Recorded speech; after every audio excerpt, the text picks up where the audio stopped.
Students, आज हम कक्षा 8वीं की लर्निंग आउटकम्स आधारित लर्निंग गैप सामग्री में हिंदी का पेज नंबर 2 से 5 तक के पेज की जो भी वर्कशीट है और जो भी उसमें बताया गया है सारी स्टडी करेंगे। तो शुरू करते हैं। पेज नंबर 2 इस हिंदी बुक की शुरुआत है अलंकार परिचय, और यहाँ पे पाठ 11 जो दे रखा है उसके पाठ के आधार पे यहाँ पे अलंकार जो दे रखे हैं। तो वात्सल्य के पद हैं सूरदास के, और यहाँ दे रखा मैया मोही दाऊ बहुत खिजायो, मोसो कहत मोल को लिन्हो, तो ही जसुमती कब जायो, कहाँ कहो एही रिस के मारे, खेलन हो नहीं जात, पुनि पुनि कहत कौन है माता, को है तुम्हारो तात, गोरे नंद यशोदा गोरी तुम कत श्याम शरीर, तारी दे दे हसत ग्वाल सब सीखे देत बलवीर। तो इस प्रकार यहाँ पे वात्सल्य के पद दे रखे हैं। इसके बाद हम वर्कशीट करते हैं। Worksheet number 1। वर्कशीट 1 तो इसमें पहला जो है रिक्त स्थानों की पूर्ति कीजिए। रिक्त स्थानों की पूर्ति कीजिए। काव्य की शोभा बढ़ाने वाले तत्व कहलाते हैं। तो काव्य की शोभा बढ़ाने वाले जो तत्व होते हैं वह अलंकार कहलाते हैं। अलंकार कहलाते हैं। इसके बाद अगला है अलंकार का अर्थ है। तो अलंकार का सामान्य तौर पे अर्थ होता आभूषण। अलंकार मतलब आभूषण या गहना। इसके बाद तीसरा है अलम करोति इति है। तो अलम करोति इति अलंकार। ठीक है, अलंकार यहाँ पे आएगा, अलंकार लिखेंगे यहाँ पर हम। इसके बाद है अलंकार के 2 प्रकार होते हैं। तो अलंकार के 2 प्रकार होते हैं, शब्दालंकार, ठीक है, शब्दालंकार, और दूसरा होता है अर्थालंकार। अर्थालंकार मतलब शब्द के आधार पे जो अलंकार होते हैं वो शब्दालंकार है, और अर्थ के आधार पे जो उन्हें अर्थालंकार कहा जाता है। इसके बाद दूसरा प्रश्न है चारु चंद्र की चंचल किरणें खेल रही थी जलथल में, शब्दों के प्रारंभ पंक्ति में किस वर्ण की आवृत्ति है। तो इसकी प्रथम पंक्ति प्रारंभ पंक्ति यह वाली है, चारु चंद्र की चंचल किरणें। तो इसमें किस वर्ण की आवृत्ति हो रही, इसमें च वर्ण की आवृत्ति हो रही। च यहाँ पे भी, च यहाँ पे भी और च यहाँ पे भी है। तो हम लिखेंगे शब्दों की प्रारंभ पंक्ति में किस वर्ण की आवृत्ति है। तो हम यहाँ उत्तर लिखेंगे च वर्ण की आवृत्ति है। च वर्ण की आवृत्ति है। इसके बाद अगला प्रश्न है काली घटा का घमंड घटा। काली घटा का घमंड घटा कविता में कौन सा शब्द 2 बार आया है। तो यहाँ कौन सा शब्द 2 बार आया है, यहाँ पे घटा और यहाँ पे भी घटा है। तो हम यहाँ लिख देंगे घटा शब्द 2 बार आया है। घटा शब्द 2 बार आया है। ठीक है, घटा शब्द 2 बार आया है। इसके बाद अगला दे रखा है कनक कनकते सो गुनी मादकता अधिकाय पंक्ति में कौन सा शब्द 2 बार प्रयुक्त हुआ है। तो यहाँ पे कनक कनकते सो गुनी मादकता अधिकाय में कौन सा शब्द 2 बार आया है, कनक कनक। तो हम यहाँ लिख देंगे कनक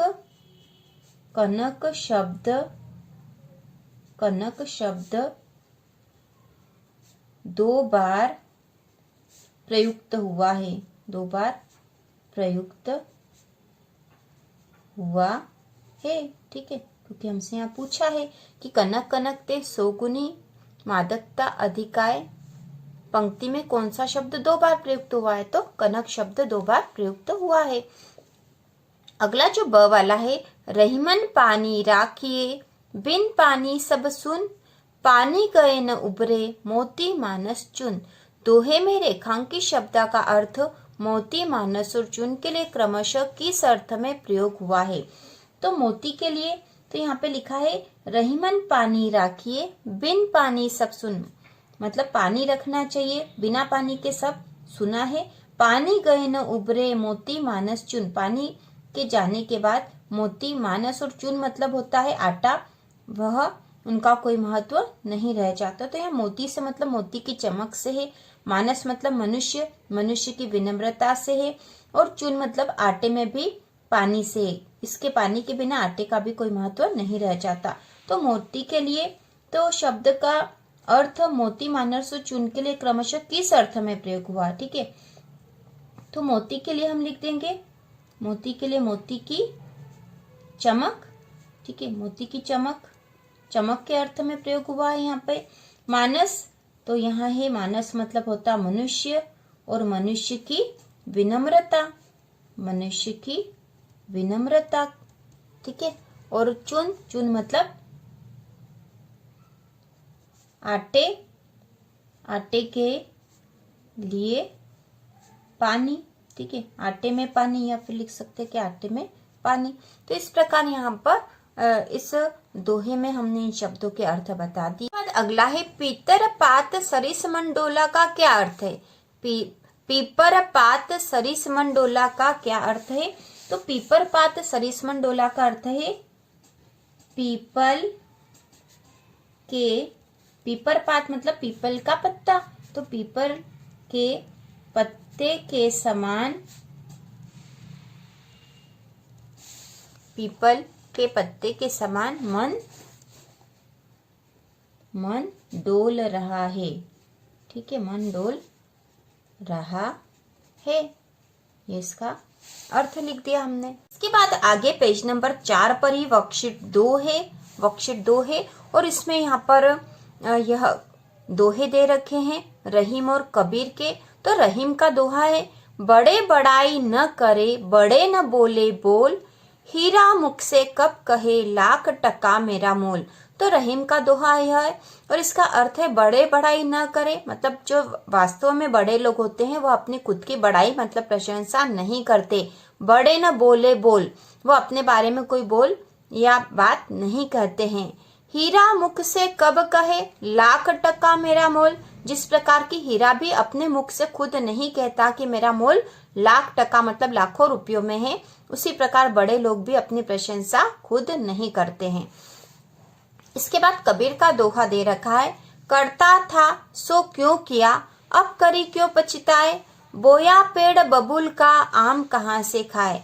जिस प्रकार बबूल का पेड़ बोओगे आप, यदि बबूल का पेड़ बो रहे हैं या बबूल को बो रहे हैं तो आप आम नहीं खा सकते हैं, क्योंकि बबूल पर आम कभी नहीं लगेंगे। उसी प्रकार जो आप काम करते थे, यदि आप कोई गलत काम या बुरा काम कर रहे थे तो वो आपने क्यों करा है और अब पछताने से क्या फायदा है। अब करी क्यों पछता है, अब क्यों पछता रहे हो, आपने बुरा काम करा है तो आपको उसका फल भी बुरा ही मिलेगा, क्योंकि यदि आपने बबूल को बोया है तो आप आम नहीं खा सकते, आपको कोई अच्छा फल नहीं मिलेगा। तो इस प्रकार 2 दोहे थे। इसके बाद इन दोहों को पढ़कर निम्नलिखित प्रश्नों के उत्तर लिखिए। बड़े लोग कौन सा काम नहीं करते, तो इसका उत्तर होगा बड़े लोग अपनी प्रशंसा खुद नहीं करते, अपनी प्रशंसा स्वयं या खुद नहीं करते, ठीक है, नहीं करते, अपनी खुद की प्रशंसा बड़े लोग नहीं करते हैं, ठीक है। इसके बाद अगला है, कौन अपना मूल्य स्वयं कभी नहीं बताता है, तो इसका उत्तर होगा हीरा। हीरा अपना मूल्य स्वयं कभी नहीं बताता है, स्वयं कभी नहीं बताता है, ठीक है। जैसा प्रश्न में लिखा हमने वैसा यहाँ लिखा और उत्तर हमें पता था हीरा, ठीक है। इसके बाद अगला है, रहीम जी के दोहे में शब्दों के प्रारंभ में किन वर्णों की आवृत्ति 2 या 2 से अधिक बार हुई है। तो रहीम जी का जो दोहा था यह ऊपर वाला था, रहीम जी का दोहा था, बड़े बड़ाई न करे बड़े न बोले बोल, हीरा मुख से कब कहे लाख टका मेरा बोल। तो रहीम जी के दोहे में शब्दों के प्रारंभ में किन वर्णों की आवृत्ति, तो शब्दों के प्रारंभ में किन वर्णों की आवृत्ति 2 या 2 से अधिक बार हुई है।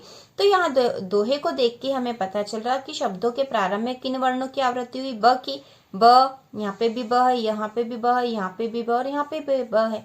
तो ब वर्ण की आवृत्ति 2 या 2 से अधिक बार हुई है। तो हम लिख देंगे ब वर्ण की आवृत्ति ब वर्ण की आवृत्ति 2 या 2 से अधिक बार हुई है। ठीक है, ब वर्ण की आवृत्ति हुई, हमने देख लिया है। बाद अगला है, कबीर के अनुसार बबूल का पेड़ बोने से क्या खाने को नहीं मिल सकता है। तो यहाँ हम लिखेंगे कबीर के अनुसार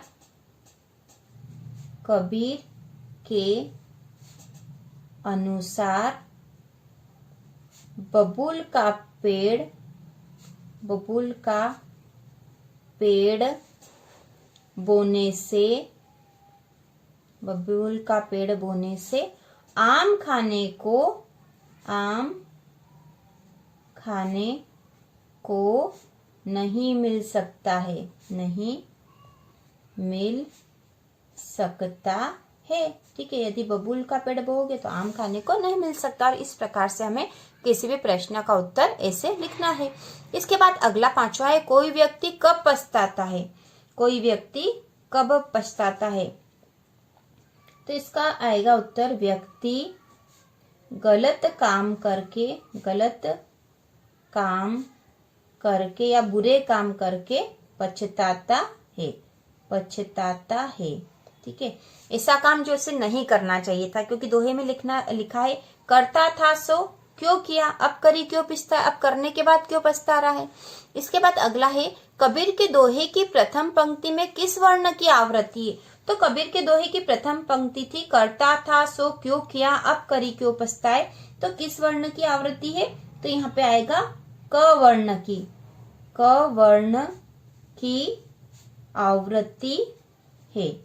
की आवृत्ति है। इसके बाद अगला है, कबीर के दोहे की दूसरी पंक्ति में किस वर्ण की आवृत्ति है। तो कबीर के दोहे की जो दूसरी पंक्ति थी, बोया पेड़ बबूल का आम कहाँ से खाए। तो यहाँ पर ब वर्ण की आवृत्ति है। ठीक है, ब वर्ण की आवृत्ति है।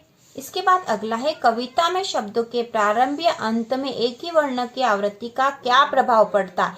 एक ही वर्ण की आवृत्ति का क्या प्रभाव पड़ता है। इससे कविता में लय आ जाती है ना, लयात्मक हो जाती है। यदि वर्णों की आवृत्ति हो जाएगी तो उसमें गेयता भी आ जाती है। इसके बाद है, इन दोहों में कौन सा अलंकार है। तो इन दोहों में कौन सा अलंकार है। तो इसमें यहाँ पर है अनुप्रास अलंकार है। अनुप्रास अलंकार है क्योंकि यहाँ वर्णों की आवृत्ति हो रही है, तो अनुप्रास अलंकार है। इसके बाद अगला है 10वां, अनुप्रास अलंकार की परिभाषा लिखिए। तो इसका उत्तर होगा, जहां काव्य में एक ही वर्ण की आवृत्ति 2 या 2 से अधिक बार होती है वहां अनुप्रास अलंकार होता है। जब एक ही वर्ण की आवृत्ति 2 या 2 से अधिक बार होगी तो वहां अनुप्रास अलंकार होगा। इस प्रकार पेज नंबर 2 से 5 तक की आपकी वर्कशीट हो चुकी है। और इसी प्रकार के और वीडियो देखने के लिए चैनल को सब्सक्राइब कीजिए।